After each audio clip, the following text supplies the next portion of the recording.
अस्सलामुअलैकुम, वेलकम है आप सभी का इस नई वीडियो में। तो आप सभी जानते हैं कि Jammu Kashmir labour scholarship scheme 2026 की स्टार्ट हो चुकी है। इस बीच लेबर स्कॉलरशिप स्कीम पे मैंने ऑलरेडी एक डिटेल वीडियो अपलोड की है, आप जाके एक बार उसको चेकआउट कर सकते हैं। तो लेबर स्कॉलरशिप स्कीम 2024 के लिए जो है वो फाइनली स्टार्ट हो चुकी है। रजिस्ट्रेशन का जो प्रोसीजर है वो स्टार्ट हो चुका है। इस स्कॉलरशिप स्कीम के लिए आपको कैसे अप्लाई करना है, अपने मोबाइल फ़ोन, लैपटॉप, पीसी से घर में बैठ के विदिन 5 to 10 मिनट्स आप कैसे अप्लाई कर सकते हैं, वो पूरा प्रोसीजर आपको इस वीडियो में मैं लाइव दिखाऊंगा। लाइव डेमो करके सारा प्रोसीजर आपको दिखाने वाला हूँ। आपके लिए ये वीडियो बहुत ही ज़्यादा इंपॉर्टेंट रहेगा। आप इस वीडियो को एंड तक देख लेना, चैनल को भी सब्सक्राइब कर देना, व्हाट्सएप और टेलीग्राम ग्रुप ज्वाइन कर लेना, लिंक आपको डिस्क्रिप्शन में मिल जाएगी। तो चलिए वीडियो को शुरू कर ले। तो देख लेते हैं यहाँ पे Jammu and Kashmir labour scholarship scheme 2026 session की रजिस्ट्रेशन प्रोसेस के बारे में। तो देखो, फॉर्म फिलिंग या रजिस्ट्रेशन करने के लिए आप अपने मोबाइल फ़ोन, लैपटॉप, पीसी कोई भी है उसका यूज़ कर सकते हैं। तो जहाँ से भी आप अपना फॉर्म भरेंगे, मोबाइल फ़ोन से या लैपटॉप, पीसी से, कोई भी क्रोम ब्राउजर ओपन करेंगे तो आपने सर्च करना JKBOCW, ये आपने सर्च करना। सर्च करने के बाद आपको पहली वाली वेबसाइट यहाँ पे J&K building and other construction workers welfare board वाली वेबसाइट होगी। आपने इस पे यहाँ पे क्लिक करना है। ठीक, इस पे यहाँ पे क्लिक करने के बाद आपके पास इस तरीके की जेके बॉको की जो वेबसाइट है वो यहाँ पे आपके पास ओपन होकर आ जाएगी। देखिए, लेबर स्कॉलरशिप स्कीम का एक डिटेल वीडियो अपलोड है, आप जाके देखना, मैं रिपीट उसको नहीं करूंगा। हमें स्कॉलरशिप के लिए अप्लाई करना है, मैं आपको वही प्रोसेस समझा रहा हूँ। तो यहाँ पे ये इस वेबसाइट का इंटरफेस कुछ है। तो यहाँ पे अगर आप इधर आके पढ़ोगे, it is for the information of all the active labour card holders of union territory Jammu and Kashmir, education assistant application forms for the financial year 2026-2027 has been started. For more information की विजिटिंग जेके बाको website. तो इस तरीके का यहाँ पे इन्होंने बोला कि रजिस्ट्रेशन स्टार्ट हो चुकी है। फिलहाल इसकी कोई लास्ट डेट नहीं है, ये 2-2.5 महीने तक, 3 महीने तक रजिस्ट्रेशन चलती रहती है। हमें स्कॉलरशिप के लिए अप्लाई करना, तो यहाँ पे बहुत सारे ऑप्शन है। हमें यहाँ पे किस पे क्लिक करना है, वर्कर रजिस्ट्रेशन वाले फॉर्म पे। ठीक, वर्कर रजिस्ट्रेशन वाले ऑप्शन पे क्लिक करेंगे तो हमारे पास लॉगिन इंटरफेस आ जाएगा, जिसमें हमें यूजर नेम और पासवर्ड डालने को बोला जाएगा। अगर आपको पता है यूजर नेम और पासवर्ड तो आप लॉगिन करेंगे, लेकिन अगर आपको नहीं पता है यूजर नेम क्या है, पासवर्ड क्या है, तो आप यहाँ पे फॉरगेट पासवर्ड पे क्लिक करेंगे। फॉरगेट पासवर्ड पे क्लिक करने के बाद मोबाइल नंबर यहाँ पे आपको डालना है। ये मोबाइल नंबर आपको वो यहाँ पे वो वाला मोबाइल नंबर आप डालेंगे जो आपके फादर के या जो भी आपके पेरेंट्स हैं उनके लेबर कार्ड के साथ जो मोबाइल नंबर लिंक है, यूजुअली आपके फादर का ही होगा, वो नंबर आपने यहाँ पे डालना। डालने के बाद आपने यहाँ पे सेंड OTP पे क्लिक करना है। आपका जो मोबाइल नंबर है, रजिस्टर्ड मोबाइल नंबर जो आपके लेबर कार्ड के साथ है, उस पर OTP जाएगा। वो OTP आप यहाँ पे फिल करेंगे। फिल करने के बाद आप यहाँ पे फिर से इसको सबमिट करेंगे। सबमिट करने के बाद आपका जो रजिस्टर्ड मोबाइल नंबर होगा जो आपने यहाँ पे फिल किया, जो आपके फादर के लेबर कार्ड के साथ होगा, उस पे एक मैसेज आएगा जिसमें आपको यूजर नेम जो कि आपका रजिस्टर्ड मोबाइल नंबर ही होगा और एक पासवर्ड होगा, ABC123XYZ करके ऐसा पासवर्ड होगा, वो आएगा। अब आपको क्या काम कर लेना है,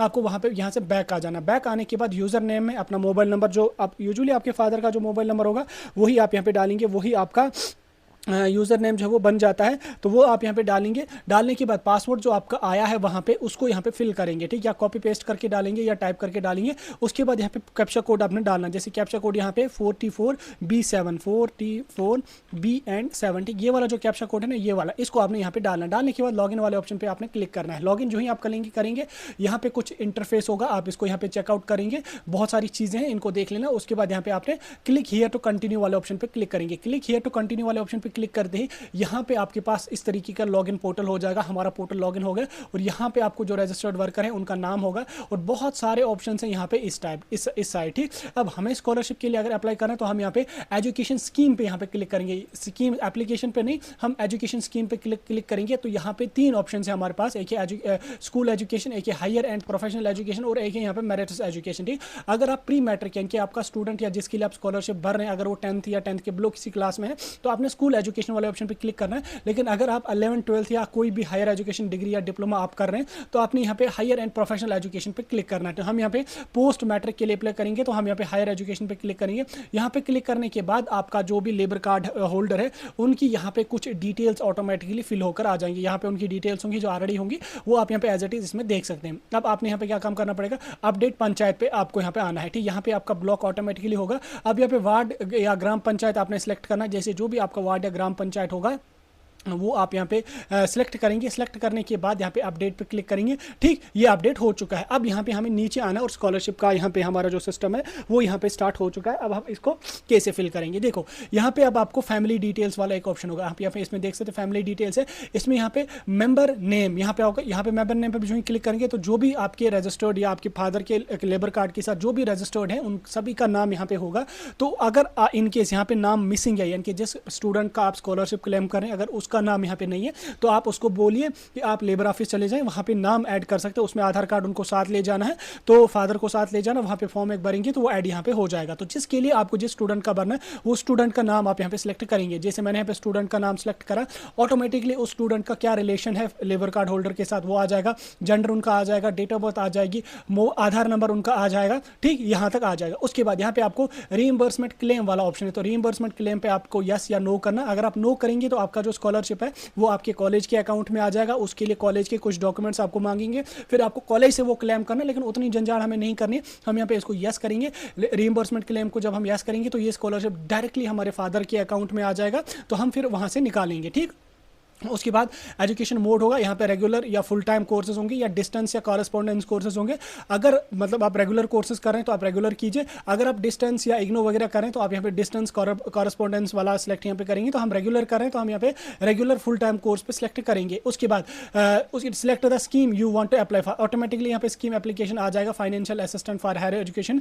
एजुकेशन कैटेगरी यहाँ पे अब हमें सिलेक्ट करनी, ये बहुत इंपॉर्टेंट है क्योंकि इसी के बेस पे यहाँ पे स्कॉलरशिप आ जाता है। अब देखो, अगर आप या जिस स्टूडेंट के लिए आप स्कॉलरशिप क्लेम करें, अगर वो बीए कर रहा है, बीएससी कर रहा है, बीकॉम कर रहा है, बीसीए कर रहा है या ऑनर्स वगैरह कर रहा है या कोई भी डिग्री का कोर्स कर रहा है डिग्री कॉलेजेस में, पहला ऑप्शन आप सिलेक्ट करेंगे। आईटीआई या डिप्लोमा कर रहा है तो आईटीआई अगर वो कर रहा है तो आईटीआई सिलेक्ट करेंगे। पैरामेडिकल कोर्सेज में से कोई अगर कर रहा है, operation theatre, anaesthesia, radiology, x-ray technician, ECG वगैरह, तो इसको करिए। अगर वो पीजी कर इंटीग्रेटेड कोर्सेज अगर वो कर रहा है तो वो MA, MSc, LLB, BEd, LLM, MCom, यानी कि अगर वो पीजी कोर्सेज कर रहा है तो वो ये वाला ऑप्शन सिलेक्ट करेंगे।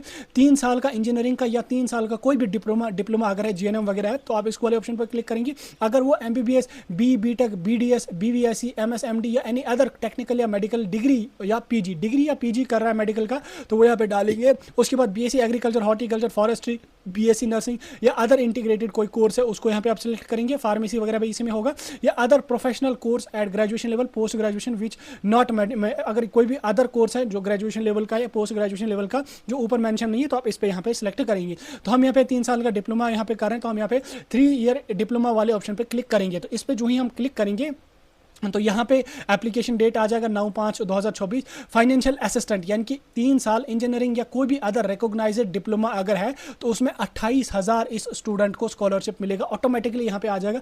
इसी तरीके से अगर आप यहाँ पे बीएससी नर्सिंग वगैरह कर रहे हैं तो उसमें आपको 22,000 यहाँ पे आ जाएगा, बीएससी एग्रीकल्चर वगैरह में 22,000 आ जाएगा। लेकिन 3 साल इंजीनियरिंग या अदर कोई रिकॉग्नाइज्ड डिप्लोमा है तो डिप्लोमा ही मैंने सेलेक्ट किया है, हाँ, रिकॉग्नाइज्ड डिप्लोमा कोर्स अगर है तो आप इस पर क्लिक करके उसको 28,000 यहाँ पे इसमें स्कॉलरशिप इसको मिलेगा। तो यहाँ पे अब आपने कोर्स सिलेक्ट करना है, तो कोर्स नेम में आप यहाँ पे, जैसे मैं यहाँ पे जीएनएम का फॉर्म भर रहा हूँ तो मैं जीएनएम यहाँ पे select, central art state level, इसको ऑटोमेटिकली नो होगा तो नो ही रहने देना है आपने। अब यहाँ पे नीचे आना है, नीचे आने के बाद क्या आपको काम करना है, यहाँ पे जो भी बैंक डिटेल्स हैं लेबर कार्ड होल्डर के वो आ जाएंगे, उनका मतलब बैंक का नेम होगा, उनका अकाउंट नंबर होगा, उनका IFSC कोड होगा, इसके साथ कुछ भी नहीं करना। यहाँ पे अदर डिटेल्स में भी कुछ नहीं करना, कोई मसला नहीं यहाँ पे इसके साथ है। अब यहाँ पे कुछ डॉक्यूमेंट्स आपको यहाँ पे अपलोड करने, डॉक्यूमेंट्स में सबसे इंपॉर्टेंट आपकी बोनाफाइड सर्टिफिकेट है जो बहुत इंपॉर्टेंट है, इसको यहाँ पे आपने फिल करना है। ये जो आपका रहेगा ये PDF या JPG फॉर्मेट में होगा जिसका साइज 1 MB से कम होना चाहिए। उसके बाद प्रीवियस क्लास का जो मार्क्स कार्ड है उसको यहाँ पे आपने डालना है, बस बाकी डिपेंडेंट या एडिशनल डॉक्यूमेंट अपलोड करने की कोई भी जरूरत नहीं। यही 2 डॉक्यूमेंट, एक बोनाफाइड सर्टिफिकेट और एक प्रीवियस पासिंग मार्कशीट जो है वो यहाँ पे आपकी, जैसे अगर आप फर्स्ट ईयर में है तो 12th की मार्कशीट आप डालेंगे, सेकंड ईयर में है तो फर्स्ट ईयर की मार्कशीट डालेंगे। तो इसको आपने यहाँ पे डालना है। डालने के बाद आपने यहाँ पे नीचे आना है और इस वाले डिक्लेरेशन पे चेक टिक लगा के सबमिट एप्लीकेशन पे क्लिक कर देना है। तो मैं पहले ये कर देता हूँ, बाद में दिखाता हूँ। अब जो ही आप सबमिट एप्लीकेशन पे क्लिक करेंगे तो सबमिट एप्लीकेशन पे क्लिक करते यहाँ पे आपका पहला स्टेप कंप्लीट होगा। यहाँ पे आप देख सकते हैं इसमें आपको जो है वो इस तरीके का इंटरफेस होगा जिसमें आपकी सारी डिटेल्स का एक बार रिव्यू यहाँ पे आ जाएगा। तो इसको आपने यहाँ पे नीचे आना, नीचे आने के बाद यहाँ पे डिक्लेरेशन देनी है, डिक्लेरेशन देने के बाद यहाँ पे सेव चेंजेस पे क्लिक कर देना है। यहाँ पे ये जो ही आप क्लिक करेंगे तो आपको फिर से एक बार बोला जाएगा कि क्रॉस चेक करो, तो आपने यहाँ पे इस पर डन कर देना है। उसके बाद congratulation you have successfully applied for the scheme और आपने यहाँ पे ओके पे क्लिक करना। ओके पे क्लिक करते ही यहाँ पे जो हमारा एप्लीकेशन फॉर्म है वो यहाँ पे सबमिट हो चुका है, स्कॉलरशिप जो है हमारा वो यहाँ पे सबमिट सक्सेसफुली हो चुका है। तो इस तरीके से आपको स्कॉलरशिप स्कीम के लिए अप्लाई करना, जो मैंने आपको बता दिया, सारा प्रोसीजर मैंने आपको बता दिया। और इसके बाद यहाँ पे स्कीम स्टेटस भी यहाँ पे आप देख सकते हैं, फाइनेंशियल असिस्टेंट जैसे यहाँ पे दिख रहा है, तो आप इसको यहाँ पे सारी चीज़ें जो भी है वो यहाँ पे आप इसमें देख सकते हैं, जो चीज़ें भी होगी वो आप इसमें यहाँ पे अकॉर्डिंगली देख सकते हो। इस तरीके से आपने स्कॉलरशिप के लिए अप्लाई करना है। सारा प्रोसीजर मैंने आपको डिटेल में समझा दिया, सारी चीज़ें मैंने आपको एक्सप्लेन करके समझा दिया। कहीं पे कोई डाउट होगा, कंफ्यूजन होगा, आप मुझे कमेंट्स में बता सकते हैं।